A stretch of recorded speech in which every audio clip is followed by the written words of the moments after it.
Hello दोस्तों, कैसे हो आप लोग। दोस्तों मैं हूं अर्शम और स्वागत करता हूं दोस्तों आज की इस वीडियो में। दोस्तों आज की इस वीडियो में जो हम बात करने वाले हैं वो कक्षा 12 हिंदी यानी जो क्लास 12 हिंदी संस्कृत के स्टूडेंट हैं उन्हें पता होगा दोस्तों कि जो 100 नंबर का उनका पूर्णांक होता है। जो हिंदी के छात्र होंगे उन्हें पता होगा दोस्तों कि 100 नंबर का तो उनका पूर्णांक होता है, तो 50 नंबर आपका खंडखा से हो जाता है, 50 नंबर खंडखा से, यानी खंडखा और खंडका से आपका 50-50 नंबर का पूर्णांक पूछा जाता है। जिनमें दोस्तों आपका संस्कृत व्याकरण का 50 नंबर का होता है, 50 नंबर जिसमें होता है दोस्तों 50 नंबर आपका हिंदी गद्य। तो उसी के बारे में दोस्तों आज हम जो बात करने वाले हैं वो संस्कृत के बारे में, यानी जो 50 नंबर आपको किस प्रकार से वो मिल सकता है। तो इसी के बारे में दोस्तों बात करेंगे कि किस प्रकार से यदि आप पढ़ेंगे तो ये 50 नंबर आपको बड़े ही आसानी से मिल जाएंगे। मात्र ये 13 टॉपिक पढ़ लो, 50 नंबर बिल्कुल पक्का दोस्तों, क्योंकि 50 नंबर पाने के लिए आपको ये 13 टॉपिक पढ़ना होगा। 13 टॉपिक यदि आप पढ़ लेते हैं तो 50 नंबर आपका बिल्कुल कन्फर्म हो जाएगा। मैं लिखित दे रहा हूँ दोस्तों। ऐसा पढ़ो बोर्ड एग्जाम की तैयारी, ऐसा करो बोर्ड एग्जाम की तैयारी और ऐसे पढ़ोगे तब आपको आएगा, यानी जो 50 नंबर है आपका दोस्तों कंफर्म हो जाएगा। वीवीआई क्वेश्चन है, वीवीआई टॉपिक है दोस्तों, याद रखिएगा। तो चलिए शुरू करते हैं। देखिए जो पहला प्रश्न है आपके स्क्रीन पर कुछ इस प्रकार से आपका दोस्तों पूछा आएगा। मैं आपको पहले मॉडल पेपर में दिखा देता हूँ। मॉडल पेपर में किस प्रकार से रहेगा, कुछ इस प्रकार से आपका रहेगा, यानी खंडका और खंडखा। तो दोनों में दोस्तों आपका क्या होगा कि आपको 50-50 नंबर, यानी 50 नंबर इसमें दिए जाएंगे, 50 नंबर उस वाले में दिए जाएंगे। तो हम जो आज का टॉपिक जो हमारा है ये यही के बारे में, यानी खंडखा का जो सभी दोस्तों टॉपिक है उसका हम कवर करेंगे। तो देखिए आपको देखिए मात्र 13 टॉपिक है। तो पहला प्रश्न की ओर बढ़ते हैं दोस्तों, किस प्रकार से आप पढ़ेंगे ताकि आप बोर्ड एग्जाम में 95% अचीव कर सके और 50 नंबर आपको ये कंफर्म हो जाएगा दोस्तों। तो देखिए जो पहला प्रश्न है, निम्नलिखित संस्कृत गद्यांशों में से किसी एक का संदर्भ हिंदी में अनुवाद कीजिए। दोस्तों सेम आपका वही स्ट्रैटेजी रहता है, लेकिन ये संस्कृत में बदल जाता है और वो क्या रहता है, वो हिंदी में रहता है। तो देखिए जो पहला प्रश्न है हमारा कि निम्नलिखित संस्कृत गद्यांशों में से किसी एक का संदर्भ हिंदी में अनुवाद कीजिए। आपको दोस्तों दो संस्कृत दे दिए जाएंगे, यानी गद्यांश दे दिए जाएंगे, संस्कृत गद्यांश, जिसको आपको हिंदी में निकालकर संदर्भ में आपको संदर्भ भी लिखना होगा। उसके बाद में क्या करना है, आपको अनुवाद करना है हिंदी में, इसका पूरा निचोड़ बताना है हिंदी में। तो उस प्रकार से आपको क्या रहेगा, आपको वो दे दिए जाएंगे गद्यांश संस्कृत का, उन्हीं में से दोस्तों आपको संदर्भ में अनुवाद करना है, यानी संदर्भ भी लिखना है, उसका अनुवाद भी करना है, जिसके लिए दोस्तों आपको क्या 7 नंबर दिए जाएंगे। कितने नंबर, 7 नंबर दिए जाएंगे। और मैं बता दूं कौन कौन से इंपॉर्टेंट है ताकि आप पढ़ लें और इनमें से एक ना एक फंस जाएगा और 7 नंबर आपको दिलाकर जाएगा। तो जो पहला है हमारा जातक कथा, दूसरा है संस्कृत भाषायाम महत्वम, तीसरा है आत्मज्ञा एवं सर्वज्ञा। तो ये 3 इंपॉर्टेंट दोस्तों जो गद्यांश है यदि आप पढ़ लेते हैं तो मेरी गारंटी है कि आप 7 नंबर बड़े ही आसानी से ला सकते हैं। तो इसको पढ़ लीजिए, याद कर लीजिए। तो पहला हमारा टॉपिक ये होगा दोस्तों 7 नंबर का। अब हम बात कर लेते हैं अगले क्वेश्चन के बारे में। दूसरा जो हमारा टॉपिक है दोस्तों, निम्नलिखित संस्कृत पद्यांश ब्रैकेट में श्लोकों का संदर्भ हिंदी में अनुवाद कीजिए। यानी जो दोस्तों श्लोक बेसिकली होता है, तो श्लोक भी आपका 7 नंबर का होता है। जैसे हिंदी में आपको पता होगा गद्य है, उस प्रकार से पद भी रहता है हिंदी में, लेकिन सेम इसी प्रकार से यही स्ट्रैटेजी संस्कृत में भी है। आपका निम्नलिखित संस्कृत पद्यांशों ब्रैकेट में, यानी आपका श्लोक के में काफ़ी स्टूडेंट जो कन्फ्यूज हो जाते हैं वो समझते हैं श्लोक अलग है पद्यांश अलग है, तो ये गलत है। आपका श्लोक पद्यांश एक ही है, लेकिन ब्रैकेट में दोस्तों इसीलिए ब्रैकेट में दिया हुआ है कि श्लोकों को आप समझें। तो देखिए श्लोक का संदर्भ हिंदी में अनुवाद कीजिए। तो मैं बता दूं दोस्तों, आप यदि आप अनुवाद करेंगे संदर्भ और उसका हिंदी में आपको अनुवाद करना है, 7 नंबर इसमें भी आपको दिए जाएंगे। जो जो इंपॉर्टेंट है मैं बता दूं, पहला है आपका सुभाषित अतन, सुभाष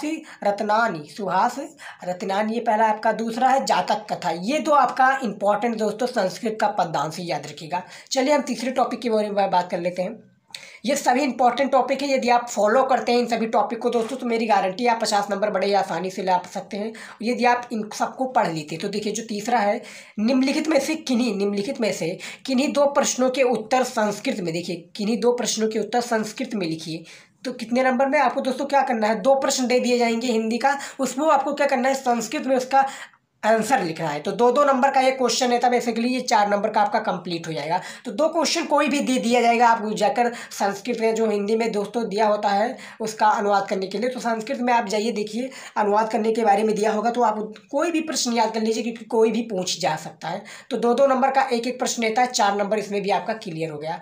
जो चौथा है दोस्तों याद रखिएगा, चौथा जो है वीर रस अथवा शांत रस के स्थायी भाव के साथ उनकी परिभाषा उदाहरण सहित लिखिए। ये आपका काफ़ी इंपॉर्टेंट है, इसका हमने एक डेडिकेटेड, जो दोस्तों मैं सारा चीज़ बता रहा हूँ इसका सभी दोस्तों डेडिकेटेड वीडियो आपको हमारे चैनल पर मिल जाएगा। नहीं तो आप यूट्यूब पर भी सर्च करेंगे तो आपको वो हमारे चैनल का दोस्तों वीडियो मिल जाएगा। बस आप लगा दीजिएगा आगे, जो भी सर्च कीजिए आगे आप लगा दीजिए 22 शिवम स्टडी नॉलेज। क्या लगा देना है आपको? 22 शिवम स्टडी नॉलेज लिख देंगे, आपको दोस्तों वो वीडियो मिल जाइएगा, क्योंकि वीडियो हेल्पफुल है और सभी इंपॉर्टेंट है वीडियो दोस्तों, याद रखिएगा। जो चौथा हमारा टॉपिक है, वीर रस अथवा शांत रस के स्थायी भाव के साथ उनकी परिभाषा उदाहरण लिखिए दोस्तों, जिनके लिए दोस्तों आपको क्या क्या 2-2 नंबर दिए जाएंगे। याद रखिएगा 2-2 नंबर ये सभी आपको दिए जाएंगे। 2-2 नंबर आपका काफ़ी इंपॉर्टेंट हो जाता है। तो मैं बता दूं दोस्तों आपको क्या करना है, वीर रस अथवा लगा दोस्तों, चाहे आप वीर रस का कीजिए चाहे आप शांति रस का कीजिए, इनमें से दोस्तों आपको एक ही करना है। एक करेंगे तो उसका परिभाषा भी आपको लिखना होता है। एक परिभाषा लिखिए दोस्तों, 1 नंबर आपको मिल जाएगा। उदाहरण लिखना है आपको, 1 नंबर इसका भी उदाहरण का भी मिल जाएगा। तो ये कन्फर्म हो गया। उसी प्रकार से दोस्तों आपका श्लेष अथवा उत्प्रेक्षा अलंकार भी दिया गया है, तो इसमें भी आपको उदाहरण सहित लिखना है। 1 नंबर आपका परिभाषा का हो जाएगा, 1 नंबर आपका उदाहरण का। तो दोनों में से दोस्तों अथवा दिया होगा, चाहे आप उत्प्रेक्षा का कीजिए चाहे श्लेष का कीजिए। तो याद रखिएगा दोस्तों इनमें से आपको 2 नंबर मिल जाएंगे। अब हम बात कर लेते हैं जो 6 नंबर प्रश्न है, दोहा अथवा रोला छंद का परिभाषा उदाहरण सहित लिखिए। ये भी आपका 2 नंबर हो जाएगा। अथवा लगा, याद रखिएगा काफ़ी स्टूडेंट जो होते हैं दोस्तों यही गलती करते हैं कि वो क्या करते हैं, पहले प्रश्न को पढ़ते नहीं सही से उसका प्रश्न का मीनिंग नहीं समझते कि क्या है, क्या कह रहा है प्रश्न, और उसका आंसर देने लग जाते हैं। तो वो गलत सही हो जाता है और एग्जामिनर आपको दोस्तों उसमें उस प्रश्न में नंबर भी नहीं देता, फेल भी कर सकता है उस सब्जेक्ट में। तो आप ये गलती जरूर मत कीजिएगा, ये गलती आप प्लीज मत कीजिएगा।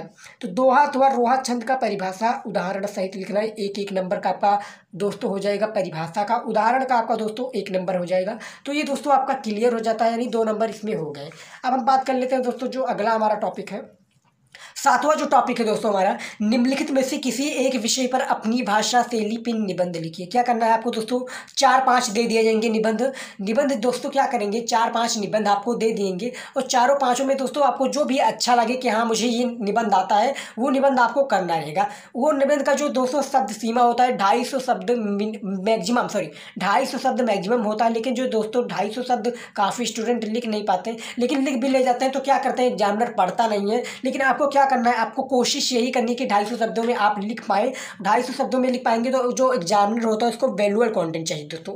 वैल्यूअल यदि आपने लिखा है, बढ़िया से लिखा है दोस्तों, उसको लगता है कि हाँ 250 शब्दों में पूर्ण है, तो वो 9 नंबर आपको देकर चले जाएगा और पढ़ेगा दोस्तों, हेडिंग पढ़ेगा कि हाँ इसका हेडिंग जो निबंध में दिया गया है वो सही है कि नहीं है। तो देखिए मैं इंपॉर्टेंट बता दूँ, पहला है आपका दोस्तों भारतीय किसानों की समस्याएं, ये सबसे इंपॉर्टेंट निबंध है और उनके समाधान।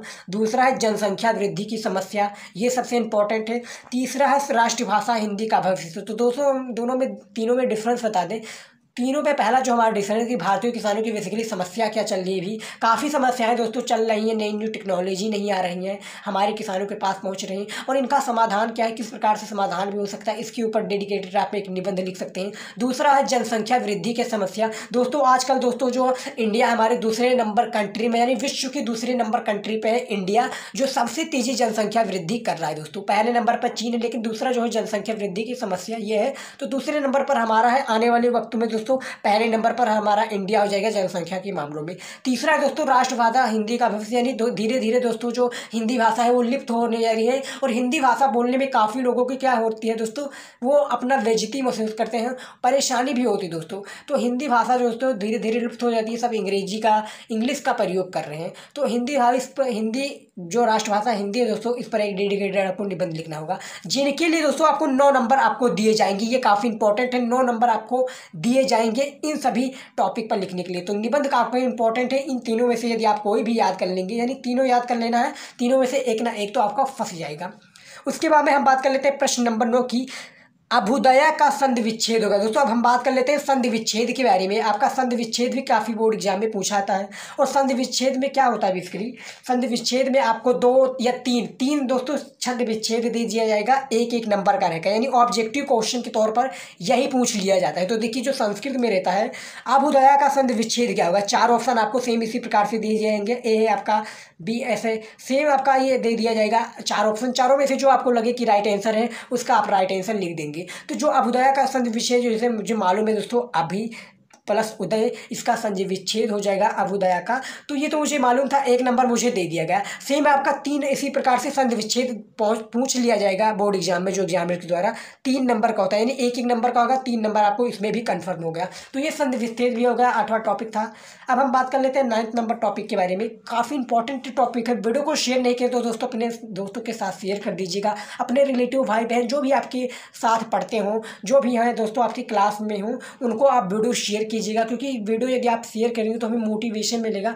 जितने भी व्यूअर्स आएंगे, जितने भी दोस्तों बोर्ड एग्जाम की तैयारी करेंगे, उनकी प्रॉपर ट्रेनिंग होनी चाहिए दोस्तों, याद रखिएगा। उसके बाद में हम बात कर लेते हैं 9th नंबर, घनश्याम में समास है दोस्तों। घनश्याम में समास कौन सा है, समास के बारे में भी आ गया दोस्तों। ये भी आपका 2 नंबर का पूछा जाएगा, यानी एक नंबर, यानी 2 इसमें क्वेश्चन पूछे आएंगे बेसिकली, जो आपको पता होगा दोस्तों। जिसमें 4 भी ऑप्शन दिए होंगे वो समझ लीजिए 1 नंबर का आपका क्वेश्चन हो जाता है। और उसमें दोस्तों जो मॉडल पेपर में होता है उसमें भी आपको ऐसे, यानी जितने क्वेश्चन होंगे दोस्तों, जितने क्वेश्चन होंगे उसके सामने दोस्तों उसका अंक निर्धारित होगा कि हाँ ये क्वेश्चन इतने अंक में है। और आपको मॉडल पेपर में भी पूछ लिया जाता है कि कितने शब्द, यानी कितने शब्दों में आपको प्रश्न का उत्तर देना है। उसी प्रकार से दीजिए दोस्तों, आप बड़ा चढ़ाकर मत लिखिए, न कम लिखिए न ज़्यादा लिखिए। कम लिखने में भी घाटा है और ज़्यादा लिखने में भी घाटा है, तो याद रखिएगा, आपको सही से देखना है। तो घनश्याम में समास क्या है दोस्तों, समास के बारे में बताया गया है। 2 क्वेश्चन पूछ लेगा, 2 नंबर इसमें भी आपको पक्का हो जाएगा। तो जो घनश्याम का समास है बेसिकली वो कौन सा हो जाएगा, वो हो जाएगा दोस्तों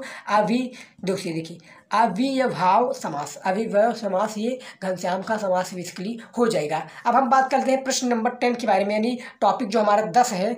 पित्ताम अथवा तृष्ट किस धातु लकार तथा पुरुष तथा वचन का ठप है या रूप है दोस्तों, सॉरी, पित्ताम अथवा तृष्ट किस धातु लकार पुरुष तथा वचन का रूप है, ये आपको बताना है। 2 नंबर का इसमें भी आपको मिल जाएगा। उसके बाद में जो प्रश्न नंबर 11 है, टॉपिक हमारा सोच लीजिए दोस्तों, क्योंकि इंपॉर्टेंट ये 13 प्रश्न जो है 13 टॉपिक के बराबर है। तो देखिए, गुरुत्व शब्द का प्रत्यय के बारे में पूछ लिया गया है। प्रत्यय क्या है दोस्तों, ये भी आपका 1 नंबर का पूछ लिया जाएगा, 1 नंबर इसमें भी आपको मिल जाएगा। तो गुरुत्व जो शब्द का प्रत्यय है दोस्तों, वो क्या हो जाएगा, आपका त्वा हो जाएगा दोस्तों, महत्वा। उसके बाद में दोस्तों, उसके बाद में क्या हो जाता है, स्वागतम। तो ये सब दोस्तों जो गुरुत्वों के आकार में आ जाता है, तो आपको पता होगा, ये देखिए तो लगा है, तो गुरुत्व प्रत्यय शब्द का प्रयोग है। तो ये आपका सारा राइट आंसर हो जाएगा, 1 नंबर इसमें भी आपको मिल जाएगा। अब हम बात करते हैं 12वां नंबर जो क्वेश्चन है हमारा टॉपिक, रेखांकित पदों में किसी एक पद पर विभक्ति तथा संबंधित नियम का उल्लेख कीजिए। क्या रेखांकित पदों पर किसी एक पद पर आपको विभक्ति तथा संबंधित नियम का उल्लेख करना है, जिन पे दोस्तों आपको क्या करना है, 2 नंबर इसमें मिलेंगे, 2 क्वेश्चन पूछ लाएगा, 2 नंबर आपका कंफर्म हो जाएगा। अब हम बात कर ले 13 और हमारा आखिरी क्वेश्चन के बारे में, निम्नलिखित में से किन्हीं 2 वाक्यों का संस्कृत में अनुवाद कीजिए। दोस्तों संस्कृत में पूछ लिया जाएगा, और संस्कृत में अनुवाद करना दोस्तों हिंदी में भी पूछ लिया जा सकता है, संस्कृत में भी पूछ लिया जा सकता है। मैं आपको एग्जाम्पल के तौर पर एक दिखा भी देता हूँ दोस्तों किस प्रकार से रहेगा। ये देखिए, निम्नलिखित में से किन्हीं 2 वाक्यों का संस्कृत में अनुवाद कीजिए दोस्तों। जैसे है, राम के साथ सीता वन में गई, ये सब दोस्तों आपको संस्कृत में करना है। दूसरा है, कवियों के कालिदास श्रेष्ठ हैं, यानी 5 क्वेश्चन आपका सेम इसी प्रकार से पूछ लेगा। 5 में से जो आपको लगे कि हाँ ये सही है, आप उसका आंसर दे सकते हैं दोस्तों। तो ये कुछ 13 इंपॉर्टेंट टॉपिक है दोस्तों, जिनमें दोस्तों यदि आप 2 क्वेश्चन करते हैं तो आपको 4 नंबर दिए जाएंगे, यानी 2-2 नंबर का प्रत्येक क्वेश्चन लेगा, तो सारा आपका 4 नंबर का हो जाएगा दोस्तों। तो ये 13 टॉपिक 50 नंबर के बराबर है दोस्तों, यानी ये 13 टॉपिक आपके 50 नंबर निर्धारित कर देंगी। तो आई होप ये पूरा आपको वीडियो पसंद आए दोस्तों, क्योंकि बोर्ड एग्जाम की तैयारी के लिए हम प्रयास कर रहे हैं कि आप बोर्ड एग्जाम में जितने भी मार्क निर्धारित हो या आप सोचे हो बोर्ड एग्जाम में आपको उतना मार्क मिले।